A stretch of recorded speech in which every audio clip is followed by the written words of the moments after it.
All right. Hey, all my friends out there. Man, that was a fun weekend. Thank you so much for commenting and being congratulatory on the giveaway to folks. I'm about to send everything out. It's actually going to probably go tomorrow because life got a little crazy with my job.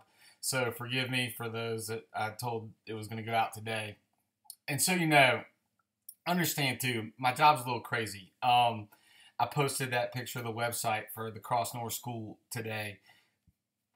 Oh, excuse me. But I'm in charge of taking care of everybody that's graduated from the Cross North School. And these kids come from very, very difficult backgrounds. So sometimes there are these wonderful, amazing stories of success. And then sometimes there's some straight Thelma and Louise, drive off a cliff, dumpster fires that I'm called in to help with. So I would love to sit in this room and trade and chat it up all the time, all day. But I mean, last night I get a text at 11:30 saying, "Hey Jimmy, we got robbed and we're sleeping in the car. Can you help?" I gotta go. I mean, I got stuff I gotta help with there, and it's awesome seeing the people that want to give to those kids.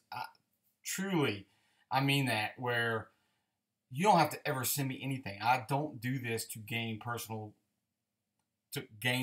cards or acclaim. Obviously, it's gotten a little crazy, but that was never the purpose of this account. It was that this community is fantastic. I see it all the time, but for some reason it wasn't showing up online. So now it's awesome to see it showing up online because that's all in your all's hearts anyway. So many of y'all, and seeing somebody comment on my thing that works in another group home, and they're all out there.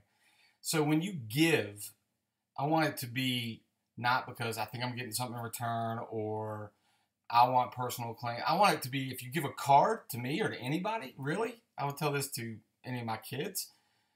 It needs to be, I have this and I want to give it to you because you will love it, not because of the numbers or a return gift or anything. Just, you'll love it. You'll love it. And I've had so many people do that for me.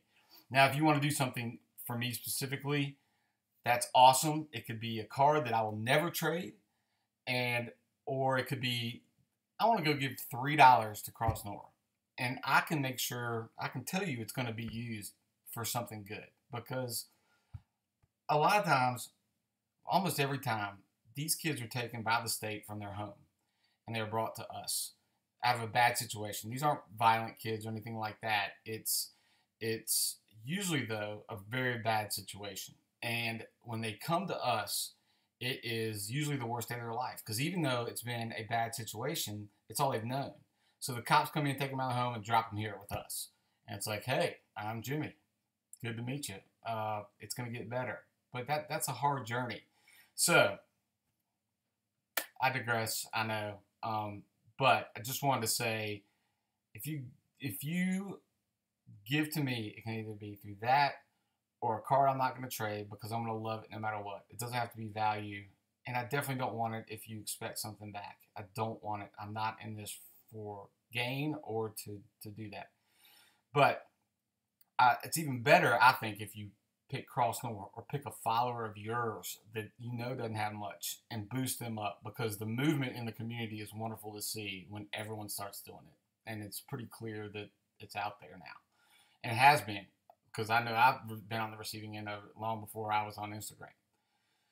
So, long story short, there's that. And then I wanted to address a couple of questions that I get all the time on my DMs, which is, it's over and over again, which are, how do I improve my collection? How do I get a collection like yours?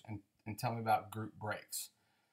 So, to me, how do I improve a collection? How do I get a collection like yours? It's actually a little more complicated than it sounds because it assumes that we collect the same way.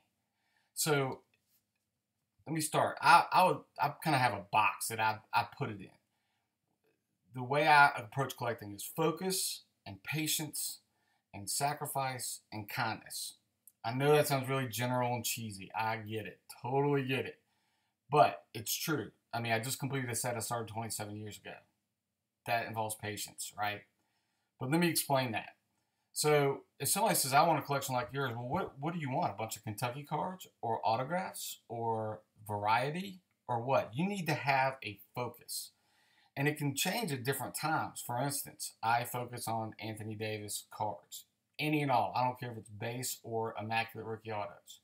I also have a focus every year. I do the Topps Finest baseball and Topps Archives. They're not super expensive, and I love those cards. Um, I have focused, as you've seen, on spelling out Kentucky and then Wildcats with jersey patches. That was a little focus, but at the very least, it's always there's like 5 or 6 goals at a time that I can kind of work my way through patiently. And I think that's important because you can't have all the cards and you can't get all the big hits and you can't chase Wiggins RPAs and immaculate and Odell Beckham rookies and all. I mean, you can, but you still can't get everything, and you can't always be the coolest collector on the block. So when I hear stuff like, "Hey, can you rate my collection?" You'll never not hear me ask that because you can't rate mine. It's not according to what you like. It's according to what I like, and I'm very secure in what that is.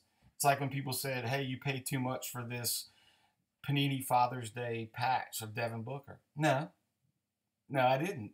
It was worth that to me to make sure that was in my house. Something is always worth what someone will pay for it. So, yeah, you can get general values, but it's always worth what someone will pay for it. And as a Kentucky guy who grew up in a state with no pro teams, that is my most important focus. So, I would determine my focus, and then that will help you improve your collection. You know, your desires determine your actions. So, I would do that.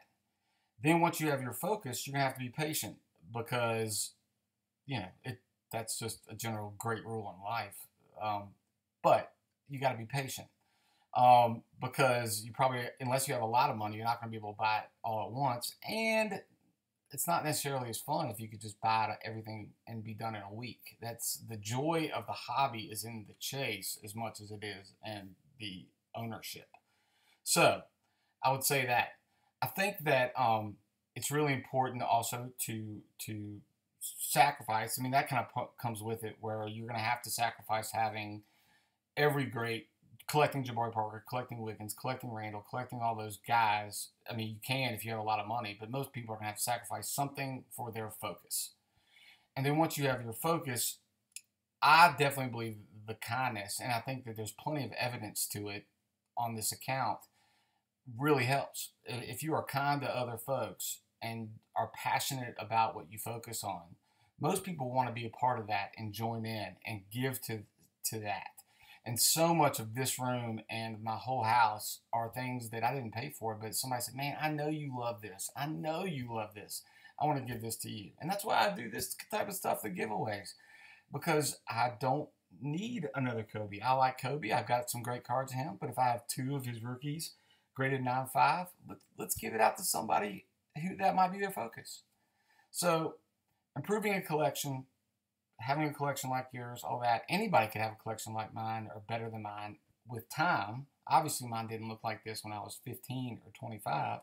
But if you dedicate yourself to it, you work hard, and I don't spend my money on golf clubs or nice cars and things like that. It's just this is what I focus on, and I'm patient with it, and I'll sacrifice for it, and then I'll try and be as kind as possible within the industry and the hobby.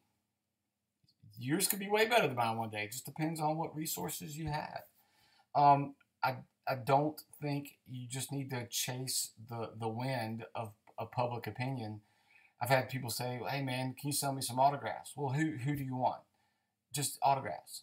Well, wait, what's the focus? Is it you don't even have a player, just autographs? It sounds a little bit, now maybe somebody does just collect any autographs, but it sounds a little bit like you just want to post a bunch of autographs and have people like it. Man, you'll be chasing your tail forever doing that, and you'll spend a ton of money and be like, why did I spend all this money on this guy that I don't care about?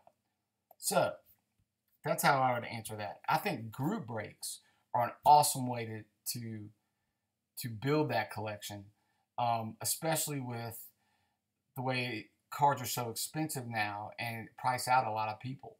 I love the fact that you can have a case, 6-box case of Immaculate, and I am focused on Anthony Davis, And instead of having to spend, $3,000 on that, I can buy the Pelicans for 200 or 100, or it depends on the case what the cost is. But some breaks have teams as low as $14 or $15, and if that's your team, you get the whole case worth of that player. I mean that team. I think it's a smart business move if you want to improve your collection to pick the Bengals out of a case of Immaculate for $39, which I know that's what I was paying for a while. And that's why I have all these Jeremy Hill National Treasures.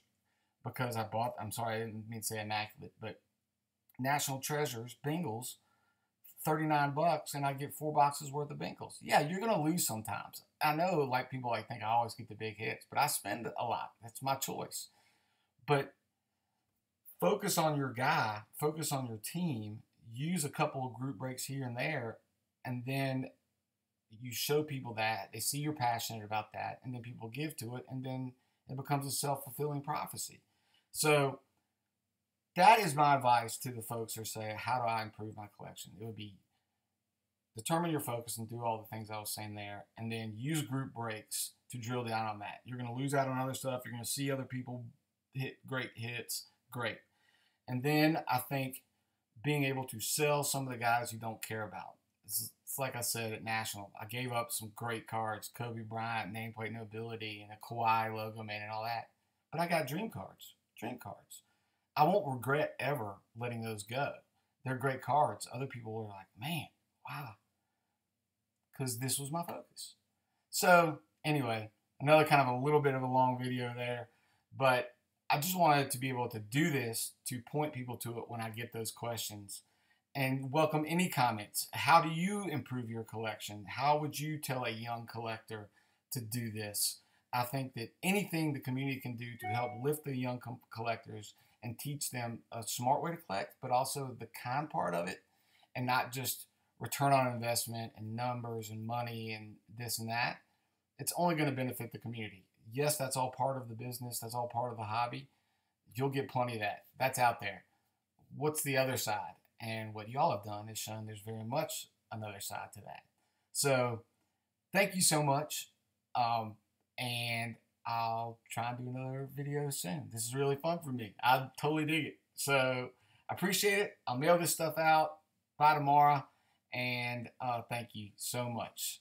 You guys are awesome. Take care.